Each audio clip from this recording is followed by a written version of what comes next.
Good morning. मैं doctor Sanjeev Kumar Sunshine Hospital Gachibowli से बोल रहा हूँ। आज अगर लोगों के घर में कुछ लोग पॉजिटिव पेशेंट्स आ गए हैं और उनको डर लग रहा है कि हम घर में कैसे इलाज करेंगे या हॉस्पिटल जाके एडमिट करें और हॉस्पिटल में बेड नहीं मिल रहे हैं, तो घर में इन लोगों का कैसे केयर करना है और कैसे इंतजाम करना है, मैं आपको 2 मिनट में दिखाऊंगा। हम अपने घर में 3 सेक्शन बनाएंगे। ये है हमारे घर का पहला सेक्शन। पहले सेक्शन में वो लोग रहेंगे जिन लोगों को कोई बुखार, जुकाम या कोरोना के फीचर्स नहीं है। जाकर के सब लोग टेस्टें कराने का कोई बेनिफिट नहीं है। जो लोग इन्फेक्टेड नहीं है, जिनको बुखार नहीं आ रहा, उनको सिर्फ 2-3 चीज़ों की ज़रूरत है। रोज अपना टेम्परेचर चेक करिए, फ्रीक्वेंट हैंड वॉश करिए, अगर घर में दूसरे से इंटरेक्ट कर रहे हैं तो फेस मास्क का यूज़ करिए और सोशल डिस्टेंसिंग, 1 हाथ की दूरी पे रहिए। इतने दूरी पे रहने पे कोरोना के फैलने का डर ऑलमोस्ट निल होता है। तो वो सब लोग, जो लोग ठीक हैं, जिन लोगों को फीवर नहीं आया है, वो लोग अपने घर के उस सेक्शन में रहेंगे जिस सेक्शन में दूसरे इन्फेक्टेड लोग नहीं हैं। जिनको फीवर आ गया है और जुकाम, बुखार, खांसी हो रही है, वो लोग घर के दूसरे सेक्शन में रहेंगे। और इन दूसरे सेक्शन के अंदर जो लोग नॉर्मल हैं, वो उनको डिस्पोजेबल्स में खाने का इंतजाम करेंगे। खाने में क्या खाएंगे? खाने में कोई भी वेजिटेरियन फूड, क्योंकि भूख कम हो जाती है, स्मेल कम हो जाती है, इसको आने में 1 महीना लगता है। इन लोगों को लिक्विड डाइट, सूप्स, जूस या ऐसी चीज़ें जो वो लोग खुद मांग रहे हों, सब अलाउड है। खाने में किसी चीज़ की मनाही नहीं है। आपको इसके अलावा क्या इलाज करना है? इन लोगों को बुखार हो सकता है। बुखार वाले लोगों को आपको बुखार की गोली सुबह, दोपहर, शाम देनी है। अगर बच्चे हैं तो यही गोली आधी हो जाएगी। अगर बिल्कुल खाना नहीं खा रहे तो ORS का सोल्यूशन देना है। कुछ लोगों को vitamin B, vitamin C, vitamin D, मैंने प्रिस्क्रिप्शन अपने व्हाट्सएप स्टेटस पे एक प्रिस्क्रिप्शन डाला हुआ है। इस प्रिस्क्रिप्शन को अगर आप प्रिंट करो तो ये कहता है कि आप पहले तो 1, 2 और 3 विटामिन हैं, अगली 2, एक तो फीवर की और जुकाम, बुखार, खांसी और गले दर्द की दवाइयाँ हैं। ये दवाइयाँ आप लीजिए। इस पर्चे से आप ये सिम्टोमेटिक ट्रीटमेंट कर सकते हैं। नॉर्मली कोरोना वायरस एक नॉर्मल सा माइल्ड सा वायरस है। 99% लोग इससे ठीक हो जाते हैं और उनको कुछ और चीज़ की ज़रूरत नहीं पड़ती। बट 1% लोग जब बीमार होते हैं तो उनका बुखार बहुत तेज हो जाता है। वो लोग खाना खाना छोड़ देते हैं और उनकी ऑक्सीजन सैचुरेशन कम होने लगती है। हैबत होने पे ऐसे लोगों के लिए घर में हम लोग पल्स ऑक्सीमीटर लेके आते हैं। ये पल्स ऑक्सीमीटर हम पेशेंट्स को रोज लगाएंगे। लगाने के बाद, ये कनेक्ट करने के बाद, एक बटन दबाने से पल्स ऑक्सीमीटर ऑन हो जाता है और ऑन होने पे थोड़ी देर वेट करना है। ये आपको पल्स दिखाने लगता है। जब ये पल्स दिखाएगा तभी उस वैल्यू को मानना है। जब ये वैल्यू आ जाएगी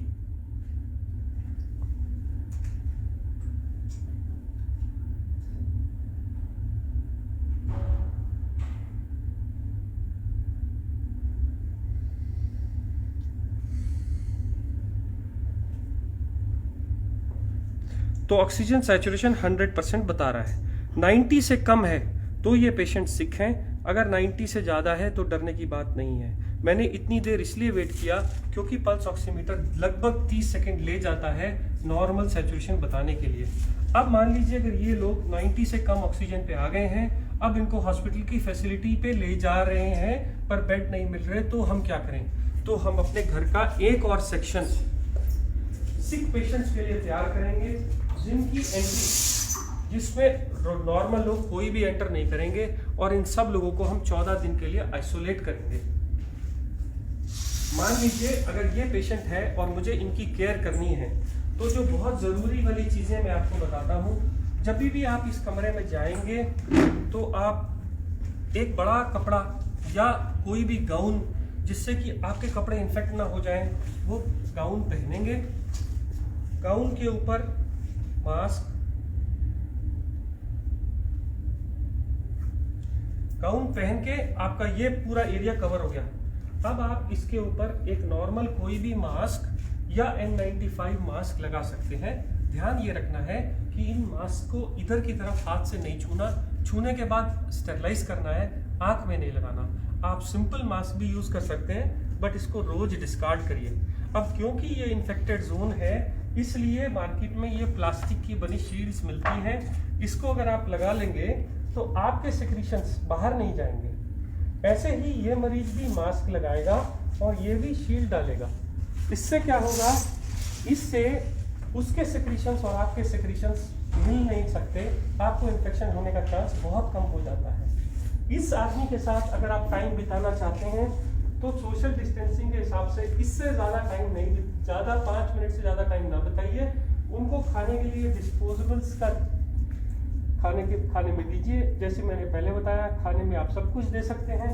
अब इन लोगों की केयर करते समय याद रखिए कि वो लोग खूब हैंड सैनिटाइजर्स या सोप का इस्तेमाल करें। इसके अलावा आप जब भी इन लोगों का सेवा करेंगे तो आप ग्लव का यूज करेंगे। हर बार ग्लव्स को डालने के बाद ही आप पेशेंट को टच करेंगे। ये ग्लव अगर कपड़े के यूज कर रहे हैं घर के बने हुए, तो हर बार उनको घर से बाहर जाने के बाद उनको वॉश किया जाएगा। अगर डिस्पोजेबल यूज कर रहे हैं तो हर बार यूज करने के बाद थ्रो कर दिए जाएंगे। अब अगर आप ऐसी कंडीशन में उस पेशेंट के साथ उसके केयर करते हैं, उसको खाना देते हैं, उसके ऑक्सीजन लगाते हैं या जो भी कुछ कर रहे हैं, आपको इन्फेक्शन आने का चांस कम हो जाता है। मान लीजिए अब ये पेशेंट का मैंने ऑक्सीजन सैचुरेशन चेक किया और ये 90 से कम था। मैंने पल्स ऑक्सीमीटर लगाया और ये पल्स ऑक्सीमीटर लगा के रहने दिया। ये पेशेंट को फीवर भी आ रहा है, इसका ऑक्सीजन भी कम है, तो मैं क्या करूँगा, मैं पल्स ऑक्सीमीटर को लगा ही रहने दूंगा। और ऐसा सिलेंडर मार्केट से मिल जाता है, इसके रीफिल हो जाता है, 400 रुपये पर रीफिल लेता है, 1 महीना चलता है। इसमें एक नॉब रहती है, ये नॉब को अगर आप ऑन करेंगे तो ये लीटर्स बताता है कितने लीटर पे चल रहा है। 5 लीटर पे जनरली जब भी होता है तो ऐसे छोटे नेजल प्रॉन्ग्स हम पेशेंट को लगा सकते हैं।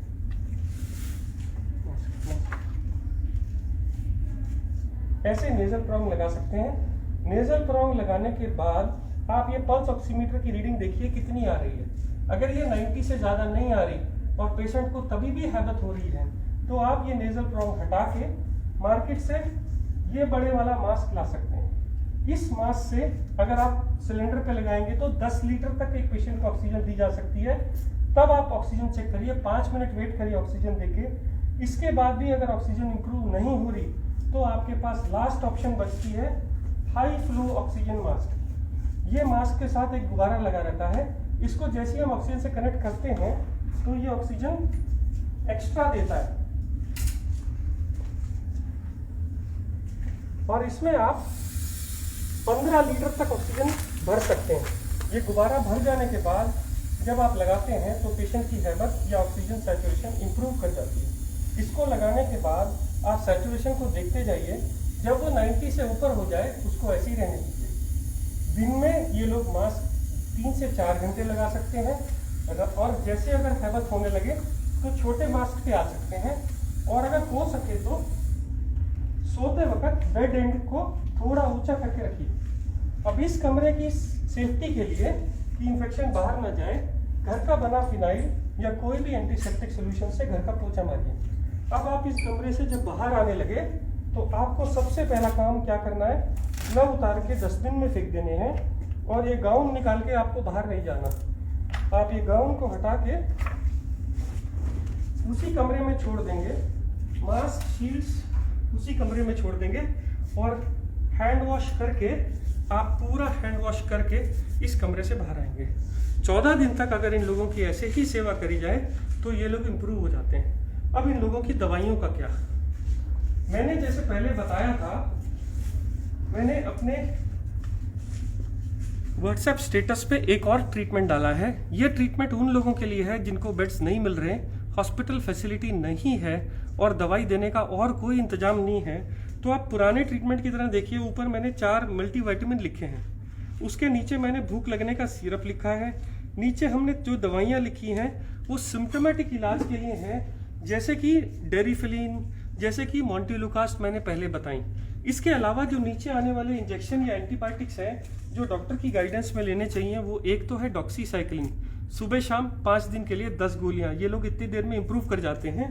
और दूसरे हैं 2 इंजेक्शन एक इंजेक्शन है ब्लड थिनर का, क्योंकि कहा गया है कि ऐसे लोगों को क्लॉट्स बन जाते हैं, इसलिए ये इंजेक्शन सुबह शाम देना है डॉक्टर की गाइडेंस में। और एक स्टेरॉइड का इंजेक्शन 10 रुपए का डेक्सामेथासोन, जो दिन में एक बार लगेगा सुबह। अगर ये इंजेक्शन आपके पास में आपके घर का डॉक्टर लगा देता है तो आपको हॉस्पिटल के खर्चे या हॉस्पिटल के बेड अगर नहीं अवेलेबल है तो भी आप इंतजाम कर सकते हैं। कुछ लोग बोलते हैं हमारे पास इंजेक्शन की कोई भी सहूलियत नहीं है, कोई भी डॉक्टर नहीं आ रहा है, तो मैंने एक ब्लड थिनर एपिक्साबैन और एक स्टेरॉइड ओरल मिथाइल प्रेडनिसोलोन भी रखा है। आप इसको भी प्रिस्क्रिप्शन के हिसाब से प्रिंट करके ले सकते हैं। इतना सेटअप अगर आपके घर में है तो ये आईसीयू का काम करेगा।